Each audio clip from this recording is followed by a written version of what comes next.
Proclamação do Evangelho de Jesus Cristo segundo Lucas. Glória a vós, Senhor. Naquele tempo, os publicanos e pecadores aproximavam-se de Jesus para o escutar. Os fariseus, porém, e os mestres da lei criticavam Jesus. Este homem acolhe os pecadores e faz refeição com eles. Então Jesus contou-lhes esta parábola. Um homem tinha 2 filhos. O filho mais novo disse ao pai: Pai, dá-me a parte da herança que me cabe. E o pai dividiu os bens entre eles. Poucos dias depois, o filho mais novo juntou o que era seu e partiu para um lugar distante. E ali esbanjou tudo numa vida desenfreada. Quando tinha gasto tudo o que possuía, houve uma grande fome naquela região. Ele começou a passar necessidade. Então foi pedir trabalho a um homem do lugar, que o mandou para o seu campo cuidar dos porcos. O rapaz queria matar a fome com a comida que os porcos comiam, mas nem isso lhe davam. Então caiu em si e disse: Quantos empregados de meu pai têm pão com fartura e eu aqui, morrendo de fome? Vou-me embora, vou voltar para meu pai e dizer-lhe: Pai, pequei contra Deus e contra ti. Já não mereço ser chamado de teu filho. Trata-me como um dos teus empregados. Então ele partiu e voltou para o seu pai. Quando ainda estava longe, seu pai o avistou e sentiu compaixão. Correu ao encontro, abraçou-o, cobriu de beijos. O filho então lhe disse: Pai, pequei contra Deus e contra ti. Já não mereço ser chamado de teu filho. Mas o pai disse aos empregados: Trazei depressa a melhor túnica para vestir o meu filho, e colocai um anel no seu dedo e sandálias nos pés. Trazei o novilho gordo e matai-o. Vamos fazer um banquete, porque este meu filho estava morto e tornou a viver, e estava perdido e foi encontrado. E começaram a festa. O filho mais velho estava no campo. Ao voltar, já perto de casa, ouviu música e barulho de dança. Então chamou um dos criados e perguntou o que estava acontecendo. O criado respondeu: É teu irmão que voltou. Teu pai matou o novilho gordo porque o recuperou com saúde. Mas ele ficou com raiva e não queria entrar. O pai, saindo, insistia com ele. Ele, porém, respondeu ao pai: Eu trabalho para ti há tantos anos, jamais desobedeci a qualquer ordem tua, e tu nunca me destes um cabrito para eu festejar com os meus amigos. Quando chegou esse teu filho, que esbanjou teus bens com prostitutas, mata para ele o novilho cevado. Então o pai lhe disse: Filho, tu estás sempre comigo, e tudo o que é meu é teu. Mas era preciso festejar e alegrar-nos, porque este teu irmão estava morto e tornou a viver, estava perdido e foi encontrado. Palavra da salvação. Glória a vós, Senhor. Queridos irmãos e irmãs em Cristo, com fé e esperança na ressurreição, na conversão diária de vida, estamos no nosso itinerário quaresmal, buscando através desse tempo propício que a Igreja nos oferece, a nossa conversão diária, para podermos colocar a nossa vida de acordo com aquilo que Deus deseja de cada um de nós, que é sermos a imagem e semelhança dele. A liturgia de hoje é a liturgia que alegra muito o nosso coração. Mas por quê? É uma liturgia que fala da misericórdia de Deus, que é derramada no coração de todos aqueles que se arrependem dos seus erros, dos seus pecados, todos aqueles que propõem uma vida verdadeiramente colocando em prática a vontade de Deus. Primeira leitura, na onde nós temos a profecia de Miqueias, nós vamos perceber que Deus age na misericórdia do povo, aquele povo que saiu do Egito, aquele povo que infelizmente pegou caminhos opostos quando eles estavam já vivendo em liberdade. Aquele povo que deixou de lado as leis de Deus e começou a viver as suas próprias vontades. Caíram novamente no pecado e se afastaram de Deus. Mas Deus então resgata novamente esse povo, porque é um Deus de amor, um Deus de misericórdia. E dá a esse povo então a dignidade novamente. Miqueias está dizendo então, a misericórdia lançada no coração daquele povo que o Senhor libertou do Egito, também vai libertar os nossos pecados. Lançará o nosso pecado ao mar, para que eles possam ser dissipados da nossa vida. Então, todas as vezes que nós nos arrependemos, mas de coração sincero, de coração contrito, e vamos em direção a Deus, Deus derrama sobre nós a sua misericórdia, o seu amor, o seu perdão e a sua graça. Mas isso só pode acontecer quando verdadeiramente nós temos dentro do nosso coração a vontade de mudar, o querer mudar, o querer fazer a diferença, o querer viver plenamente uma vida nova, para que essa graça de Deus possa fazer efeito em nossos corações. Não adianta a gente ir arrependido diante de Deus, pedir perdão pelos pecados, e depois voltar novamente a continuar praticando o erro que foi diante do sacerdote, pedir a misericórdia de Deus, pedir o perdão por aquele pecado. Muitos de nós estamos assim. A gente vai até o sacerdote com o coração arrependido e pedimos perdão, mas continuamos a praticar o mesmo erro, continuamos a praticar o mesmo pecado. A graça de Deus não se faz presente ali, não se transforma a nossa vida, porque voltamos novamente ao pecado que fomos confessar.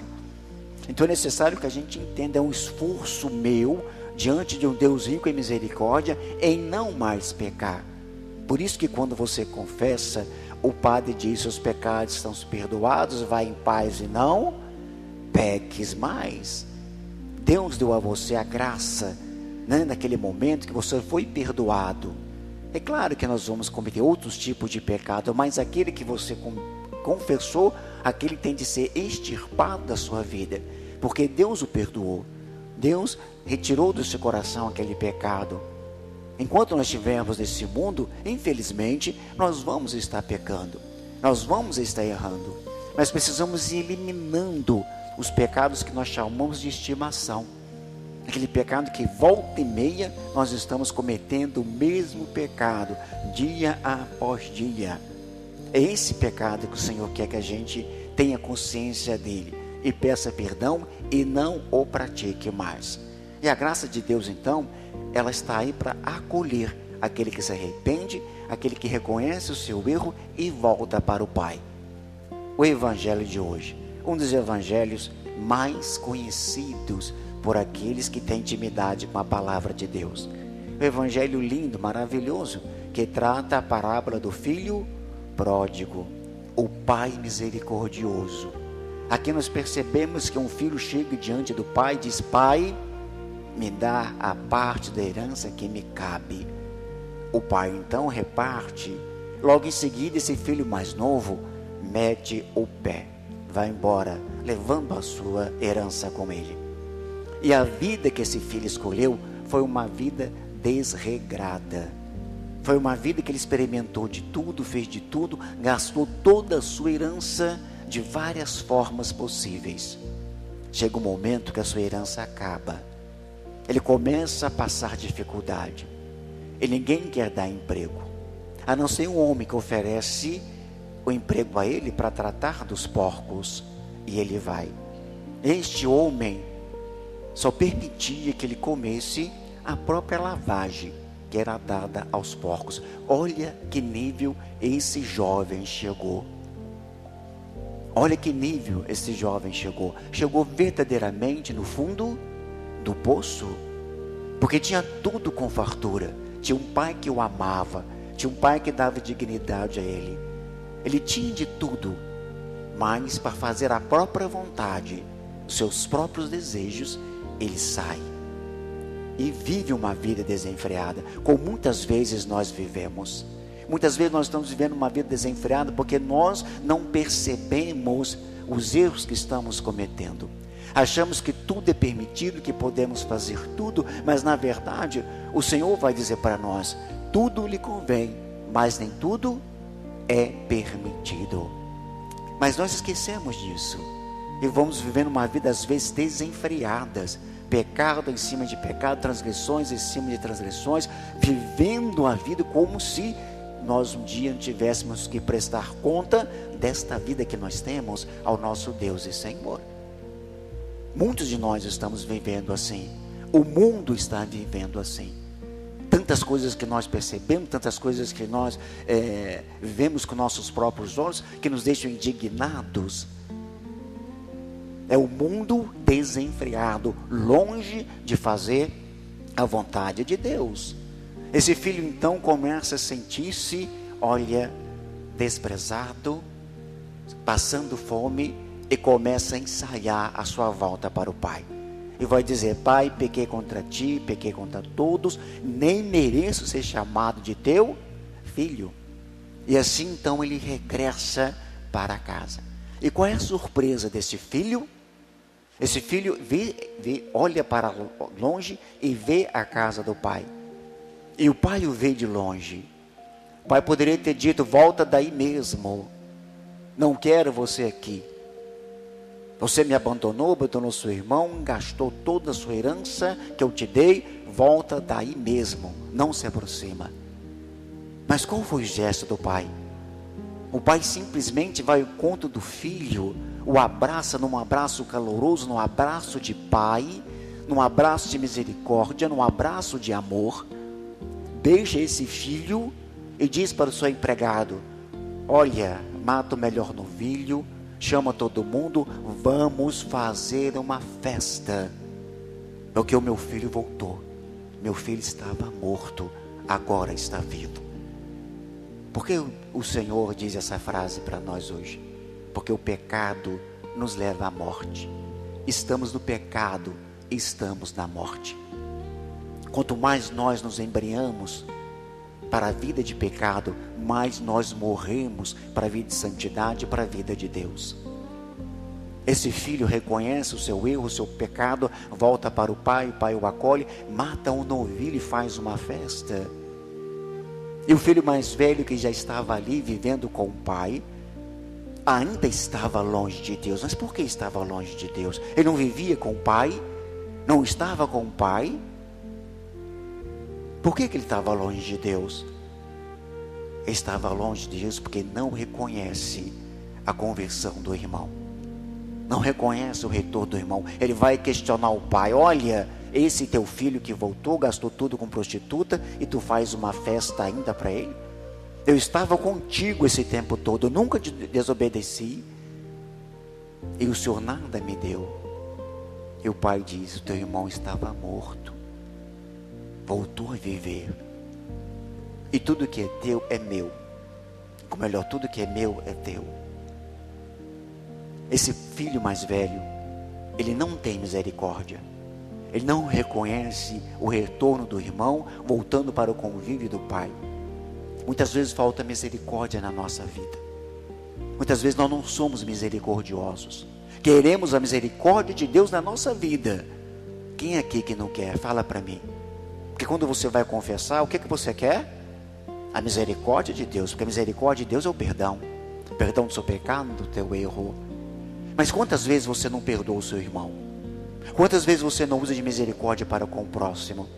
Quantas vezes você não enxerga aquele outro que está no erro, que está no pecado, ao invés de você estender as mãos para ele e ajudá-lo a se reerguer e voltar para junto do Pai, você o condena, você o julga, você o critica. Olha que muitas vezes você está rezando, vivendo com o seu terço na mão, rezando, mas a misericórdia de Deus na sua vida está longe, porque você não pratica a misericórdia com o teu próximo, aquele que erra. Porque quando você erra, você quer que alguém age de misericórdia para com você, não é? E por que então nós não agimos de misericórdia para com aquela pessoa que precisa e necessita? Se o Pai é misericordioso comigo, eu também tenho de ser misericordioso para com meu irmão. É assim que a misericórdia se estende no nosso mundo. É assim que nós modificando a realidade do mundo que nós estamos vivendo, em família, na comunidade, no trabalho, aonde nós estivermos.